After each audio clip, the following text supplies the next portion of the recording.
Hi everyone, তোমরা সবাই কেমন আছো? তো আমি যেই ব্লগটা আজকে শ্যুট করেছি, এটা অ্যাকচুয়ালি ব্লগ না, এটা হলো হনুমান জয়ন্তীর ভিডিও। তো আমরা হনুমান জয়ন্তীর দিন লক্ষ্মীনারায়ণ মন্দিরে গিয়েছিলাম। আমাদের বাড়ির সামনেই একদম, আমরা হেঁটেই যেতে পারি। তো আমি ভাবলাম অনেকদিন ধরে ব্লগও দিই না, তো ভাবলাম এই মন্দিরটাই তোমাদের আজকে দেখাই। তো এটা আমাদের হোজাইতেই, কৃষ্ণনগরেই। তো খুব সুন্দর এই লক্ষ্মীনারায়ণ মন্দিরটা, একদম আমাদের বাড়ির কাছেই। তো আমরা হেঁটে হেঁটেই সবসময় যাই। তো অর্ণবও জিদ করছিল যে আজকে যাবে মন্দিরে, তো সকাল থেকেই শুনছিল মানে আমরা যাব। তো আমরা সকালে অ্যাকচুয়ালি অন্য একটা মন্দিরে গিয়েছিলাম, তো সেটা হনুমান মন্দিরে ছিল। তো অর্ণবকে সকালে স্কুলে দিয়ে আমি আর আমার হাজব্যান্ড স্নান টান করে গিয়েছিলাম। তো ওখানে গিয়ে পুজো দিয়েছি ফল টল দিয়ে।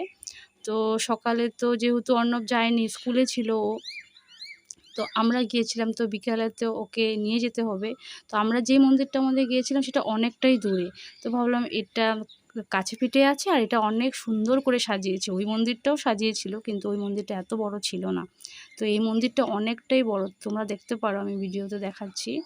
আর এখানে সব ধরনের ঠাকুর আছে, শিবলিঙ্গ তো আছেই, তারপরে মহাদেবের মূর্তিও আছে, তারপর লক্ষ্মীনারায়ণ আছে, তারপর তোমার রাম, সীতা, লক্ষ্মণ, হনুমান সবই আছে। আর এত সুন্দর মন্দিরটা, মানে খুব সুন্দর মন্দিরটা। এখন তো সাজিয়েছে, কিন্তু না সাজালেও মন্দিরটাই খুব সুন্দর। তো আমরা তো সবসময় আসি এখানে, যখন শিবরাত্রি হয় জল ঢালতেও আসি, আর জল না ঢাললে এমনিতেও আসি আমরা। তো আমি তোমাদেরকে সেটাই ভাবলাম আজকে পুরো মন্দিরটা তোমাদেরকে দেখাবো। আর একদম বাইরেটাও খুব সুন্দর করে সাজিয়েছে, কারণ তোমরা সবাই জানো কিছুদিন আগে আমাদের রাম মন্দির হয়েছে। তো ওটা একটা খুশি আছে সবাই। তো এই খুশিতেই সবাই আরও ভালো করে মানে ফুর্তি করছে আর কি, সবাই আরও সুন্দর করে জিনিসটা উদযাপন করছে। তো ফাংশনও হচ্ছিল অনেক বড় করে। তো ফাংশনটা আমি তোমাদেরকে দেখাতে পারিনি, এত মানুষ হয়েছিল, কি ডান্স! আর তোমরা গানও শুনতে পারবে না, কারণ এখানে গান দিলেই পুরো কপিরাইট ক্লেম আসবে। তো ওই জন্য আমি ফাংশনগুলো শ্যুট করিনি, জাস্ট আমরা বসেছিলাম। আর বাইরের দিকে অনেক রকমের মূর্তি বানিয়েছিল, অনেক রকমের মানে ঠাকুর ছিল, সেগুলোর নামও দেওয়া ছিল। তো আমি নামগুলো ভালো করে ভিডিও করতে পারিনি, তোমরা দেখতে পারবে। আর অ্যাকচুয়ালি এখন আমি তোমাদেরকে কিছু কথা বলি। অনেকে ভাবতে পারো যে এখন আমি ভিডিও দেই না বা ভিডিও করতে পারি না। সত্যি আমি এখন ভিডিও একদম দিতেই পারি না। আর যদিও বা শ্যুট করার সময়টুকু হয়তো মানে পাই, কিন্তু শ্যুট করার ভিডিওটা মানে শ্যুট করলে তো শুধু হবে না, আমার এডিট করতে হবে। আর এডিট করার জন্য আমার মানে সময় তো নেই, প্লাস সময় থাকলেও আমার একদম আলসি ধরে যায়, কারণ অর্ণবের জন্য আমাকে এতটা অ্যাক্টিভ থাকতে হয়, এতটা অ্যাক্টিভ থাকতে হয়, তোমাদেরকে কি বলে বোঝাতে পারবো না। তো ওই জন্য আমি আর মানে ভিডিও শ্যুটও করি না আর এডিটও করি না। এটা অনেক বড় একটা রাম বানিয়েছিল, একদম ঢুকতেই গেটে একদম ফ্রন্টের দিকে আসা। একটু আগে যেটা আমি তোমাদেরকে দেখালাম ওখানেই ফাংশন হচ্ছিল। তো একটু পরে থেকে ফাংশন স্টার্ট হবে, এখনও স্টার্ট হয়নি।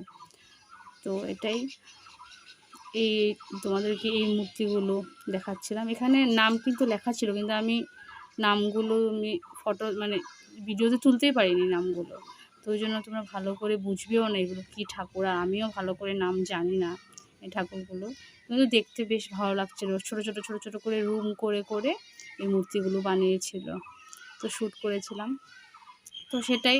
আর সামনে অর্ণবের বার্থডে করি কি না সেটা তো জানি না, এই বছর হয়তো নাও করতে পারি। আর একটা ছোট বাচ্চার বার্থডে তো একেবারে করব না সেটাও না, হয়তো কেক টেক কাটবো বা যেভাবেই হোক ওকে কিছু খাওয়াবো, ওকে কিছু দিব দুপুরবেলা, ভালো কিছু ওর জন্য রান্না করব, তো সেগুলোই হয়তো শ্যুট করব। তো সেগুলো শ্যুট করলে তোমাদেরকে দেখাবো, তোমাদেরকে দিব।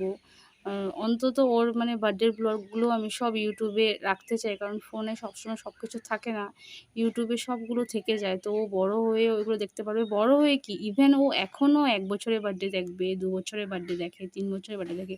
ও মাঝে মধ্যে ইউটিউব খুলে আমার ভিডিওতে গিয়ে ওর পুরো বার্থডেগুলো দেখে, ওর অন্নপ্রাশনের ভিডিও দেখে। তো এটাই আমার জন্য অনেক, যার জন্য মানে ভিডিওগুলো শ্যুট করেছিলাম আমার বার্থডে, ও কমসে কম অনেক ভালোবাসে, ও খুব খুশি হয় যে ওর বার্থডে করি, কেক কাটে।